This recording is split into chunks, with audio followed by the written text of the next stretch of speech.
कुंदुक जाकर चरणों में गिरा तो कुंदकेश्वर नाम पड़ गया।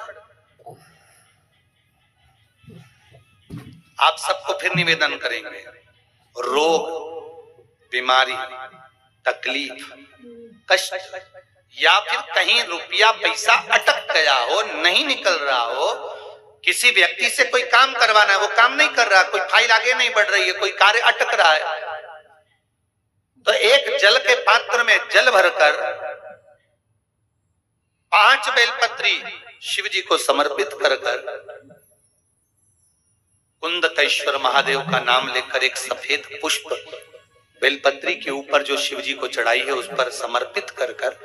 जल जो लेकर गए हो, अपनी उस कामना को कर कि मेरा ये कार्य अटक रहा है, ये कार्य नहीं हो रहा, कुंदकेश्वर महादेव का नाम लेकर धीरे धीरे जल की धार चढ़ाइए। और एक बात हमेशा याद रखना, फिर निवेदन कर रहे हैं, अच्छे से समझ लेना, शंकर जी पर जब जल चढ़ता है, शिव जी का जब अभिषेक होता है, शंकर जी पर जब जल चढ़ाया जाता है, दूध चढ़ाओ, जल चढ़ाओ, कुछ भी चढ़ाओ, पर एक बात का स्मरण अपने जीवन में होना कि इतने ऊपर से मत चढ़ाना कि जल चढ़े और छींटे आपके ऊपर। बहुत ध्यान दीजिएगा।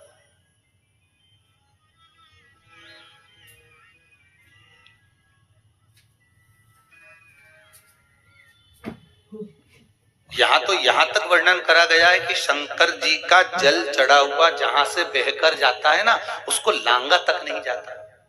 यहाँ लांगते हैं क्या? नहीं ना, परिक्रमा भी करेंगे तो वहीं से लौट कर वापस उतर जाएंगे।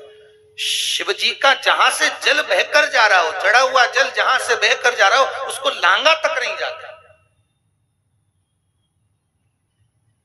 और कई लोग बड़े बड़े आनंद में शंकर जी पे इतनी ऊपर से जल चढ़ाएंगे तो वो छींटे पूरे अपने ऊपर आना चाहिए, शरीर पर आना चाहिए। नहीं नहीं, उसका दोष है हमारा, उसका दोष है।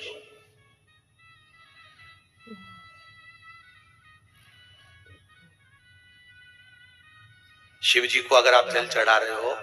जैसे आप भगवान को अगर जल चढ़ाओ, दूध चढ़ाओ, तो मान लो अगर जैसे एक सरल भाषा में समझ लो और अच्छे से, कि जैसे ये शिवलिंग है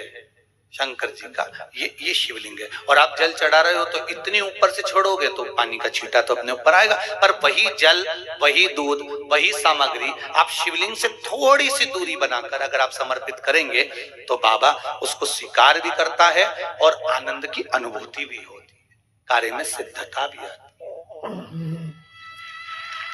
कार्य में उसकी सिद्धता भी।